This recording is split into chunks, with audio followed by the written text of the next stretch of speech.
पापा, मैं chartered accountant नहीं बनना चाहता। आप मुझे जो बोलेंगे मैं करूंगा। आप मुझे बोलेंगे तो मैं झाड़ू पोछा करने को भी तैयार हूँ। मैं इंजीनियर नहीं बनना चाहता अब्बा। मुझे नहीं समझ आती इंजीनियरिंग। बन भी गया ना तो बहुत खराब इंजीनियर बनूंगा अब्बा।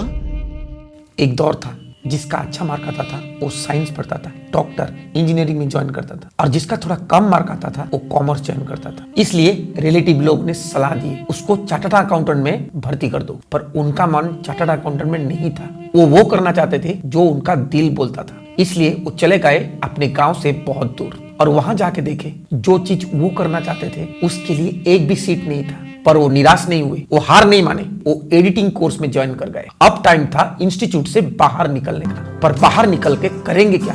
इतना बड़ा इंडस्ट्री, इतना बड़ा शहर, कोई भी एक जान पहचान नहीं, किसी के साथ दूर दूर तक लिंक नहीं। पर वो हार नहीं माने। उन्होंने सोचा मैं इतना अच्छा एडिटर हूँ, पर लोगों को कैसे पता चलेगा कि मैं अच्छा एडिटर हूँ? For that reason he joined in editing company, और ये था उनका इंडस्ट्री की तरफ पहला कदम। लोगों को धीरे धीरे पता चला इस बंदे के अंदर दम है। उन्होंने एक आर्ट फिल्म मेकिंग कंपनी शुरू की, बहुत बड़ा बड़ा एड फिल्म शूटिंग किए, जिस एडवर्टाइज का वीडियो ने हमको 90s में भरपूर मनोरंजन दिया है।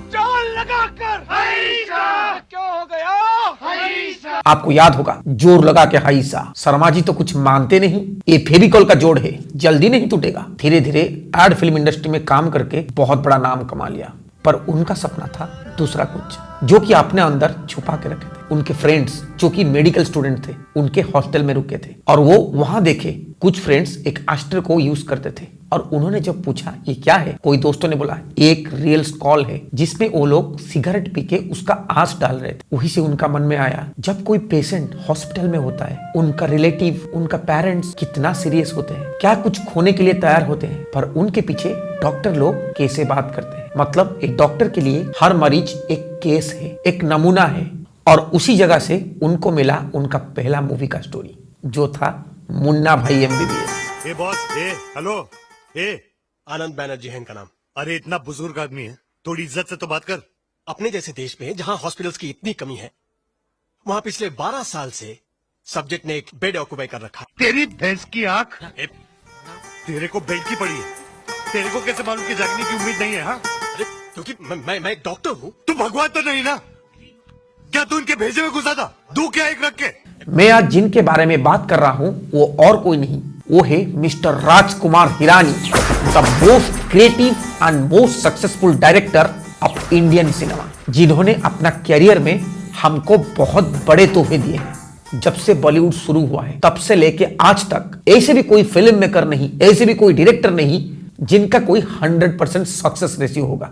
The only one director in Bollywood who has never failed in his life, Rajkumar Hirani, जिन्होंने मुन्ना भाई MBBS जैसा मूवी में हमको सिखाए अगर एक डॉक्टर उसके पेशेंट के साथ एक दोस्त बन के इलाज करे तब आधा रोग तो वैसे ही ठीक हो जाएगा। वैसे ही उनका कुछ फ्रेंड्स जो कि इंजीनियरिंग पढ़ते थे, कुछ लोग थे जो कि फैमिली का प्रेशर में आके पढ़ते थे, कुछ लोग थे मस्ती करने के लिए पढ़ते थे, और कुछ लोग थे जिनका इंजीनियरिंग पैशन था, और कुछ लोग थे डर डर के पढ़ रहे थे, खाली जॉब करने के लिए पढ़ते थे। और वही से शुरू हुआ और एक स्टोरी जिसका नाम था 3 इडियट। एक ऐसा मूवी है जो कि हमारा इंडियन का दिल की धड़कन है। 3 इडियट मूवी में हमको ये सीखने को मिला, अरे इंजीनियरिंग छोड़ और वाइल्ड लाइफ फोटोग्राफर बन। वो काम कर जिसमें तेरा टैलेंट है। अगर लता मंगेशकर के फादर ने उसको बोला होता कि तू फास्ट बॉलर बन जा, या सचिन तेंदुलकर के फादर ने उसको बोला होता कि तू सिंगर बन जा, तो सोच आज वो कहाँ होते।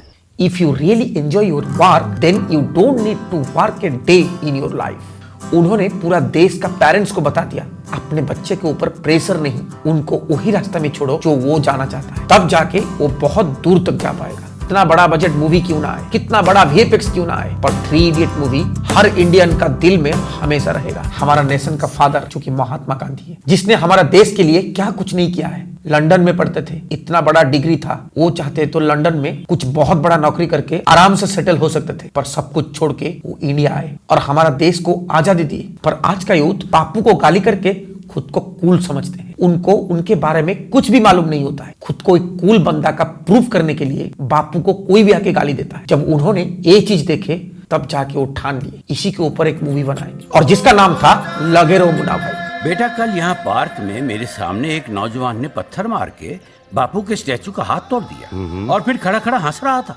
आज अगर बापू होता ना तो बोलता कि देश तो अपना हो गया है लेकिन लोग पराए हो गए। मेरा रास्ता आसान नहीं पर जीत पक्की है। मुन्ना, उन्हें वार करने दो लेकिन तुम हाथ मत उठाना। ऐसा करने से दुश्मन के स्वभाव में परिवर्तन आता है।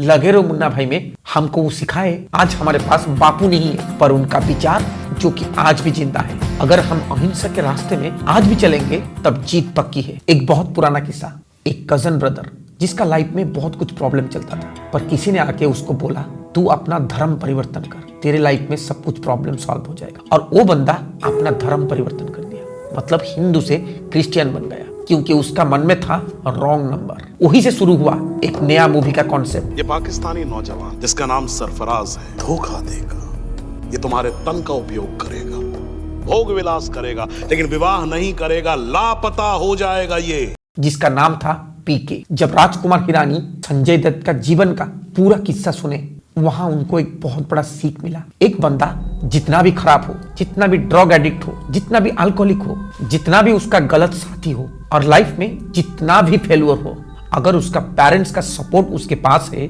तब वो जिंदगी में फिर वापस आ सकता है और लाइफ में बहुत सक्सेस हो सकता है। क्वेश्चन मार्क में। एडिटर साहब, मेरा बेटा कोई गुजरा हुआ वक्त नहीं है जो लौट कर वापस नहीं आ सकता। आपकी भविष्यवाणी में गलत साबित करके दिखाऊंगा। संजू, जो कि संजय दत्त का बायोपिक था। राजकुमार हिरानी साहब एक ऐसे डायरेक्टर हैं जिन्होंने अपना काम को काम नहीं पूजा करते हैं। उनका डेडिकेशन का लेवल बहुत ऊपर होता है। एक दौर था जब भी कोई स्टार किड का कैरियर शुरू करने का टाइम आता है, वो तुरंत जाके कोई साउथ का सक्सेसफुल मूवी उठा लाते हैं और उसको रीमेक कर देते हैं और वही से शुरू होता है उनका कैरियर। पर उसी टाइम में राजकुमार हिरानी साहब जितना भी मूवी बनाए हैं, हर एक मूवी को साउथ का बहुत बड़ा बड़ा डायरेक्टर जिन्होंने रीमेक किया है। Yes sir. यस। वो बाहर कैजुअलिटी में कोई मरने की हालत में रहा तो उसको फॉर्म भरना जरूरी है क्या? Yes your honour.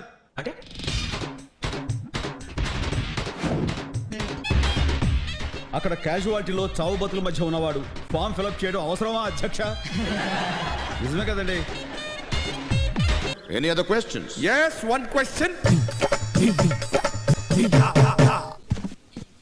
ஒரு கால் ஒரு பேஷண்ட்டே உடம்பு முடியாத வாயில் நுரையெல்லாம் தப்பிக்கினே இல்ல அட்மிஷன் ஃபார்ம் கொடுத்து ஃபில்அப் பண்றான்னு சொல்லி சாவடிப்பீங்களா? Hey champ, come on champ, come on.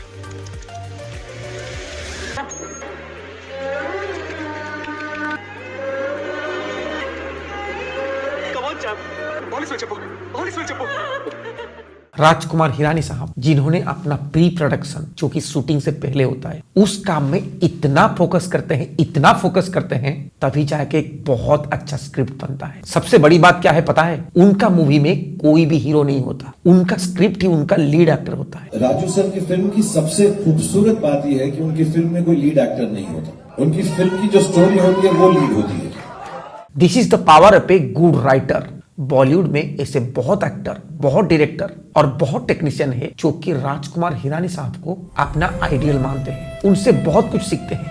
एक बार साउथ के बहुत बड़ा डायरेक्टर जिनका नाम है एस राजमौली, जिन्होंने बाहुबली, RRR जैसे मूवी बनाए हैं, किसी ने राजमौली जी से पूछे, राजकुमार हिरानी साहब बोलते हैं आप जैसा इतना बड़ा मूवी बना नहीं सकते, और राजमौली साहब उसका रिप्लाई दिए, On a completely different contrast, Raju Hirani is like, he was saying that we can't make films like what I'm doing. I can't even make one scene like what Raju Hirani does. वो मेरा जैसा बड़ा movie नहीं बना सकते, मैं उनका जैसा एक सीन भी नहीं बना सकता। So this is the power of Rajkumar Hirani. Rajkumar Hirani साहब उनके मूवी में जो भी कैरेक्टर लेते हैं, एक छोटा सा रोल में भी पूरा कंट्री उसको याद रखता है। किसी ने राजकुमार हिरानी साहब को पूछे, आजकल का लड़का 22 साल से डायरेक्टर बन जाते हैं, फिल्म मेकर बनते हैं, पर आप इतना लेट में अपना कैरियर शुरू किया। राजकुमार हिरानी साहब बोलते हैं इसलिए मैं इतना अच्छा कंटेंट बना पाता। वो भला बहुत लेट में कैरियर शुरू किए, पर उनके नजर में उनका कैरियर बहुत पहले से शुरू हो चुका था और हमेशा वो अपनी तैयारी में रहते थे। और राजकुमार हिरानी साहब